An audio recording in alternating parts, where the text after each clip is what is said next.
Alright guys, we are back with another video about the new Second Awakens, and what I wanted to talk to you guys about on this one is just what are people thinking is going to be good. If you're sitting there, you're trying to decide what it is that you need to Second Awaken, what might help your account, I just want to give you guys a couple pointers, what the communities are talking about, what people think are going to be good. I know everything's going to go through testing, but just off the bat, I want to tell you what people are talking about. If you don't know, maybe you already know, but this video is just to give you a little bit more insight onto the thought process, all right? So, first and foremost, the top three I would say are Cha-Cha, and Sath, Thrain, of course, and Prom. I would say those are the top four that people are talking about, as well as Lulu. However, I feel like Lulu's getting a little bit less love than I thought it was going to get when we first started talking about it, when we could read its skills. But I would probably have to guess if I'd say the number one thing that people are talking about is Thrain. Now, why are people talking about Thrain? What is Thrain doing that makes him so much better? Well, if a unit has dots on them already, they are going to guaranteed stun and recover attack bar by 20%. Assuming there's a stun there, right? But his second skill is going to put the stuns, or not put the stuns. It's assuming that there's going to be dots there because the second skill applies dots. Now, where Thrain is going to be really, really good is anywhere you would have used Eureka. So we already knew that Thrain was good for TOA. A lot of people really, really enjoyed using Thrain in TOA, but the issue is maybe you don't have Eureka, maybe you don't want to reuse Beretta, because Beretta is fairly inconsistent when you put it on Despair for TOA Hard. This is going to more consistently give you those stuns and attack bar control that you're looking at for TOA Hard. Now, in conversation with that, Sath instantaneously becomes twice as valuable because he now does twice as much damage on dots. So now when Sath is on a team, he not only makes your dots twice as potent, but it also works against you. So dots that are placed on your units are going to do twice as much damage. So it's kind of a double-edged sword, but it is definitely something to take notice on. Now, a lot of people are going to be testing Sath with the Second Awakened Fire Pixie tattoo. That still needs a bit of testing, I think, before we can really determine if that team... For example, I don't think Tattoo is a good auto unit, but if you're manualing, I think this dot explosion team with Sath, Thrain, or Sath, Rika, Tattoo could be really interesting. Again, that's a lot of fire though. So the reason why people are really excited about Thrain specifically over Rika is because Thrain is elemental neutral. So if you're looking for a consistent stun and daughter, not talking about Sierra, the world's best daughter, but we're talking about elemental neutral TOA specifically. So this is going to be really, really good for TOA if you're looking for a unit to fill that void. That will definitely work better, in my opinion, than Beretta now. Beretta is just, aside from the speed lead, Beretta is way less viable, I think, now that Thrain has had a Second Awaken. Now, Sath, again, makes your dots hit twice as hard. I think he's going to be very good, but I don't think he should be the first one you do, because I think that Cha-Cha and Thrain, honestly, have more viability.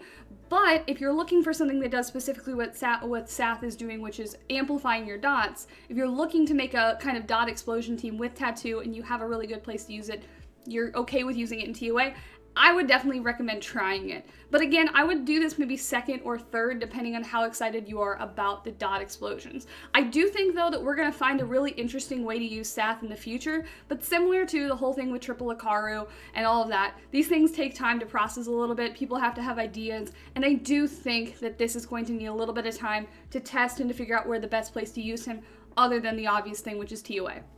So, Prom. Now, a lot of people had some theories as to what Prom was going to look like after Second Awakening. It turns out they've made him a Miho killer. So, if you read the skill, it says, reaps the life of an enemy with a deadly scythe, inflicting damage which ignores all effects that resist death. So, you know that thing that makes Rocky special, and that thing that makes Mephisto special? Well, now this is a skill 1. This isn't even a skill 3. This is skill 1 on Prom. This is going to be your Miho counter. This is going to be good for 4-star siege towers or anything that has Miho on it. I don't think this screams RTA for me, honestly. I really don't think it does. I don't know why, but I get the vibe that it doesn't scream RTA as much. I want to see it in testing. I just don't see it. What I do see it potentially is that the more units that are introduced to the game that have this kind of skill effect, the less we're going to see Miho picked overall, because it becomes more counterable. Miho is always already falling off the meta a little bit. I do think that maybe the fringe picks are going to become even more fringe. However, I do think this is a good siege unit. I do think this is a good option for countering, I guess, anything that revives. I mean, it's a great skill to have on skill 1.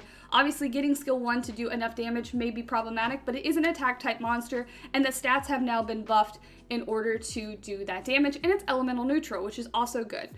Which, you know, it's not gonna get negated, but it still isn't gonna maybe be enough to kill something. We're gonna have to test this, but Prom is actually really interesting.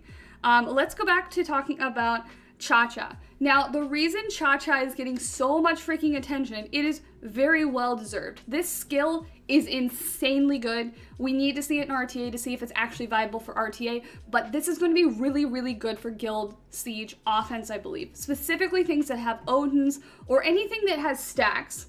I mean, maybe in an era where Christina becomes amazing, this can also help, but here's what happens. Not only does Cha-Cha steal a beneficial effect, transfer a harmful effect, but she also steals the attack power of the unit.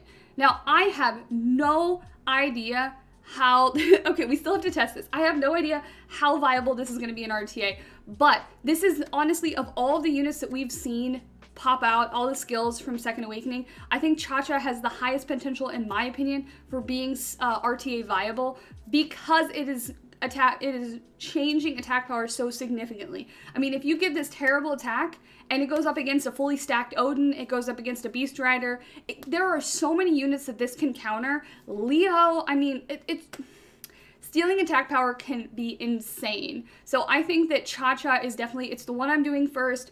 I don't know if it's what you guys are going to be looking forward to, but if you're done with your Thrain and you're not going for the dot route, I highly recommend looking at Cha-Cha. All right. The last one I'm going to talk about today, and I do think that a lot of these other units are viable. I know some people who are building Hemos, some people who are building Hiva, the wind and the, is that wind or is that fire? Yeah, wind and fire, Grim Reapers. However, Lulu is the Ariel replacement. Now, Ariel is the new Daphnis, the one that everyone is just ragging on, giving him a really hard time, but Lulu is now better than Ariel, I guess. He has become the new Daphnis, and so now Lulu is proving the point that Ariel is effectively useless. So Lulu is now, removes all harmful effects on all allies by 25%. So that is a 5% buff on, that's 5% buff on all, right?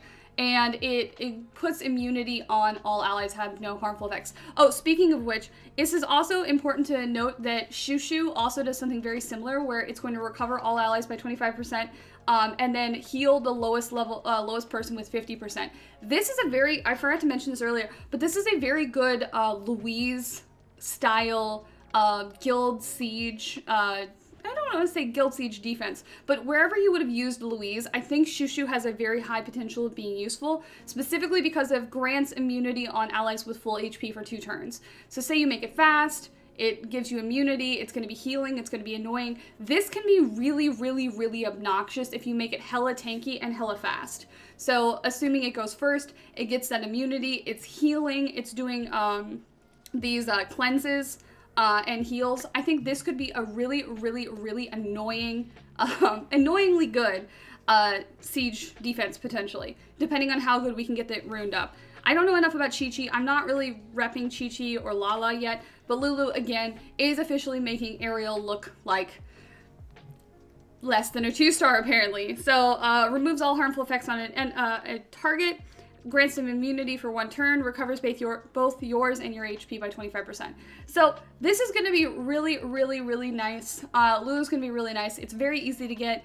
All these units are farmable. You can get them super easy. If you're looking for things for sustain purposes, I think honestly, I thought the Grim Reapers were going to be the stealing the show, but I think the utility that that Cha-Cha and Lulu and Shushu add to defensive things, to tanky things. I think they're really, really, really valuable. But it's all up to you and what's missing on your account, guys. I really, really want to know what you guys think in the comments. What is going to be the best of these new Second Awakens? Please look out for my guide videos that are going to be coming out on how to get through these free-to-play, hopefully free-to-play. There's no pay-to-win teams in there. I'm working really hard to make these teams more free-to-play, but thank you guys so much for watching this video. I hope you're super excited. I will be making a video also on how to clear the new boss so we can get those sexy, sexy, sexy ancient Swift runes. I'll be working on that as well. Let me know what you guys think about this update, and I will see you in the next video. Bye-bye-bye.